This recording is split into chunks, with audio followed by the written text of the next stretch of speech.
दुनिया की सबसे ताकतवर मिलिट्री पावर्स की बात की जाए तो रशिया, यूनाइटेड स्टेट्स और यूनाइटेड किंगडम का नाम सबसे ऊपर आता है। ये तीनों कंट्रीज ना सिर्फ मिलिट्री में सबसे ऊपर हैं, बल्कि इकोनॉमी और टेक्नोलॉजी में भी बाकी पूरी दुनिया से चंद कदम आगे ही रहती हैं। तो आखिर क्या वजह है कि इतनी पावरफुल कंट्रीज अफगानिस्तान जैसे छोटे और कमजोर मुल्क से बार बार हार चुकी हैं?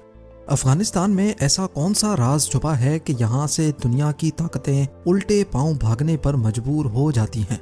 और सबसे बढ़कर ये कि रशिया, यूनाइटेड स्टेट्स और ब्रिटेन का इस बंजर जमीन में क्या इंटरेस्ट था? ज़ेम टीवी की वीडियोस में एक बार फिर से खुशामदीद। नाजरीन, अफगानिस्तान ने ज्यादातर अरसा गैर मुल्की ताकतों से जंगें लड़ने में गुजारा है।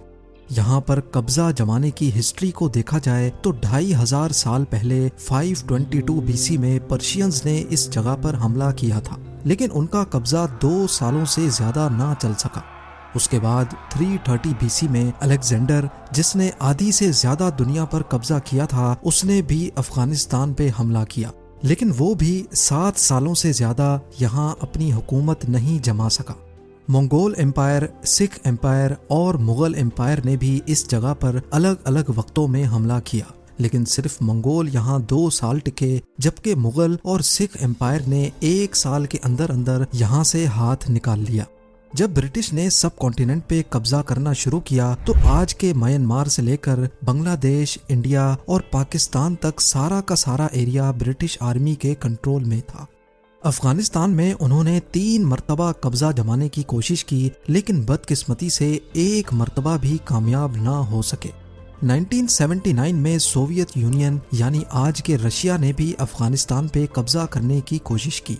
9 सालों तक अफगानिस्तान में जंग लड़ने के बाद रशिया को भी अपने ट्रूप्स यहाँ से निकालने पड़े।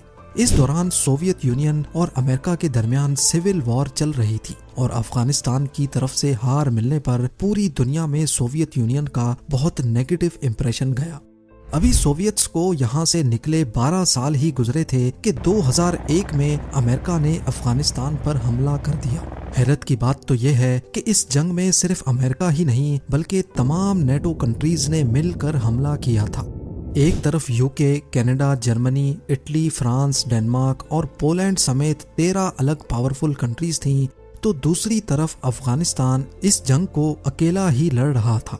अफगानी तालिबान के खिलाफ 20 साल तक ये जंग चलती रही, लेकिन कोई खातिर खा कामयाबी ना मिल सकी और आखिर में नौबत यहाँ तक आ गई कि 2021 में अमेरिकन फोर्सेस को यहाँ से निकलने के लिए भी तालिबान के साथ डील साइन करनी पड़ी।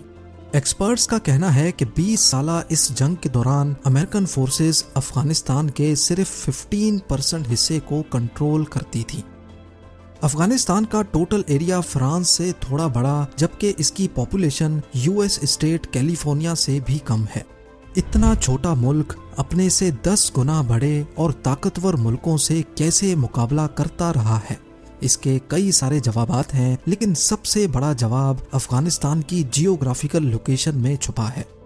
अफगानिस्तान कई अलग अलग कबीलों में बटा हुआ है, जिसमें उज़्बेक्स, ताजिक्स और पश्तून्स शामिल हैं।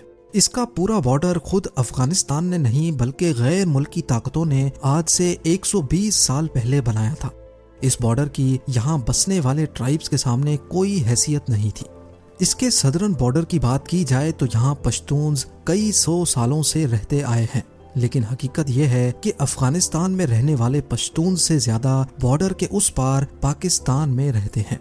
बॉर्डर बनने से पहले ही सदर्न अफगानिस्तान और वेस्टर्न पाकिस्तान में पश्तून्स का बसेरा था। इन पश्तून्स की आधी फैमिली अफगानिस्तान में तो आधी पाकिस्तान में रहती है। लिहाजा जब ब्रिटिश एम्पायर ने यहाँ का बॉर्डर डिफाइन किया तो उसकी इन पश्तून्स के सामने कोई खास अहमियत नहीं थी, क्योंकि ये बॉर्डर महज एक इमेजिनरी लाइन के जैसा था। जैसे बॉर्डर डिफाइन होने से पहले वो लोग एक दूसरे से मिलने जाया करते थे, वैसे ही बॉर्डर के बाद भी जाया करते थे। क्योंकि इस बॉर्डर का ज्यादातर हिस्सा इंतहाई ऊंची पहाड़ियों से गुजरता है, इसी वजह से इस बॉर्डर को कंट्रोल करना पाकिस्तान और अफगानिस्तान दोनों के लिए काफी चैलेंजिंग रहा है।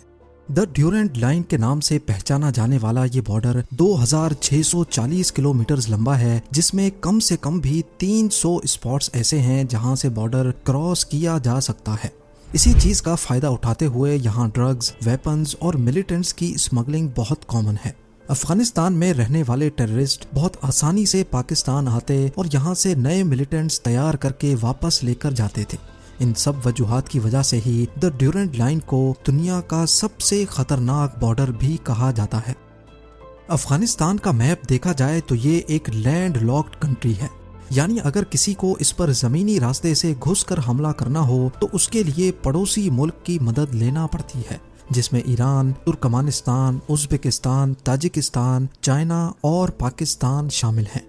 लेकिन जैसे तैसे करके अगर अफगानिस्तान के बॉर्डर तक पहुंचा भी जाए तो हमलावरों को बड़े बड़े पहाड़ों का सामना करना पड़ता है।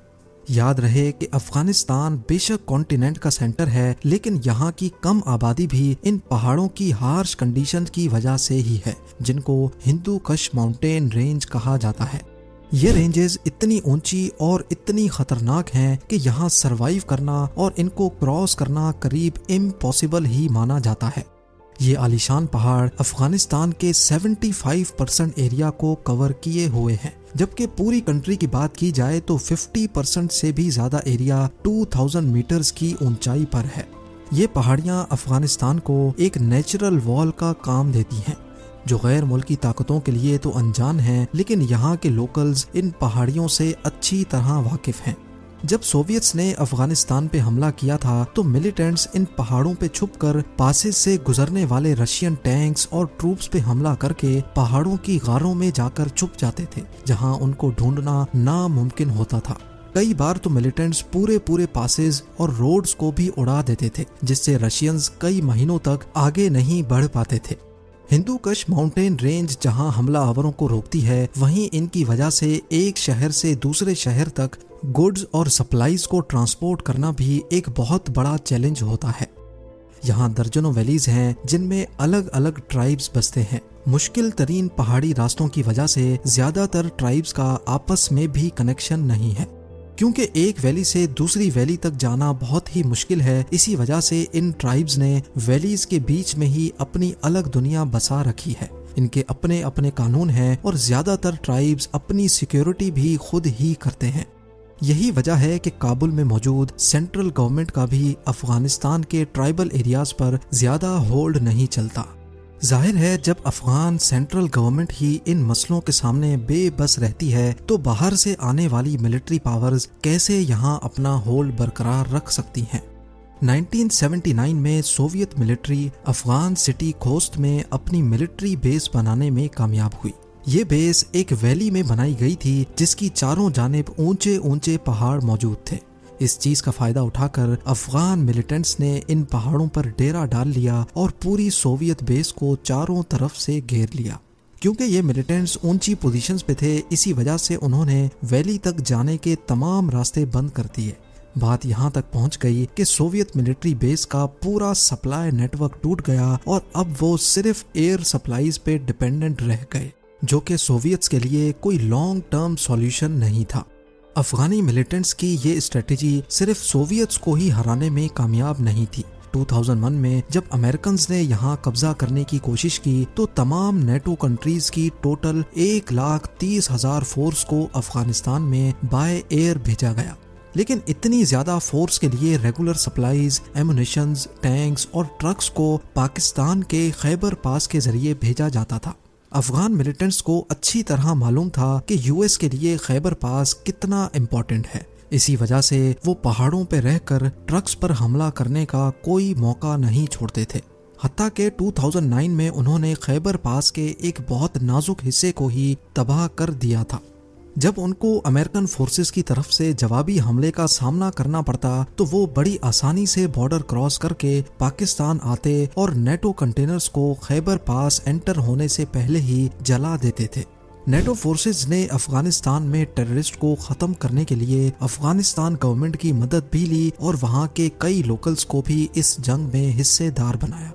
बेशक कई मकामात पर उनको कामयाबी भी मिली, लेकिन पूरी 20 साला जंग का अगर निचोड़ निकाला जाए तो यूएस सिर्फ 15% अफगानिस्तान को होल्ड करता था। एक एस्टीमेट के मुताबिक यूएस ने अफगानिस्तान मिलिट्री ऑपरेशन में टोटल $2.3 ट्रिलियन बहा दिए। यानी सिर्फ एक दिन में अमेरिका अपनी फोर्सेस पे $300 मिलियन खर्च करता था। इतनी ज्यादा रकम खर्च करने के बाद भी जब 85% एरिया में तालिबान का होल्ड बरकरार था तो यूएस ने यहाँ से निकलने में ही अपनी बेहतरी समझी। अब ये बात तो हम सबको समझ आ गई कि अफगानिस्तान की डेंजरस पहाड़ियां, उसमें मौजूद अनगिनत सीक्रेट गारें और यहाँ के आइसोलेटेड ट्राइबल एरियाज की वजह से ही गैर मुल्की ताकतें यहाँ ज्यादा देर तक नहीं टिक सकती। लेकिन आखिर घूम फिर कर हर कोई अफगानिस्तान को ही कंट्रोल क्यों करना चाहता है? इस बात का जवाब भी हमें अफगानिस्तान की जियोग्राफिकल लोकेशन में ही मिलता है। ये एशिया का सेंटर है जिसको हार्ट ऑफ एशिया भी कहा जाता है। सेंट्रल एशिया, साउथ एशिया और मिडल ईस्ट में कनेक्टिविटी बनाए रखने के लिए बहुत ज़रूरी है कि अफगानिस्तान के मामलात कंट्रोल में हों। अब जाहिर है जो भी अफगानिस्तान को कंट्रोल करेगा वो इस रीजन की तमाम कंट्रीज के लिए बहुत ख़ास भी होगा। यही वजह है कि अफगानिस्तान में जब भी कोई पावर अपना होल्ड बनाना चाहती है तो दूसरी पावर यहाँ मिलिटेंट्स को फंड करके, उनकी हेल्प करके उस पावर को कमज़ोर करना चाहती है। उम्मीद है आज की इस छोटी वीडियो से आपके कई कॉन्सेप्ट्स क्लियर हो चुके होंगे। आप लोगों के लाइक्स और प्यार भरे कमेंट्स का बेहद शुक्रिया। मिलते हैं अगली शानदार वीडियो में।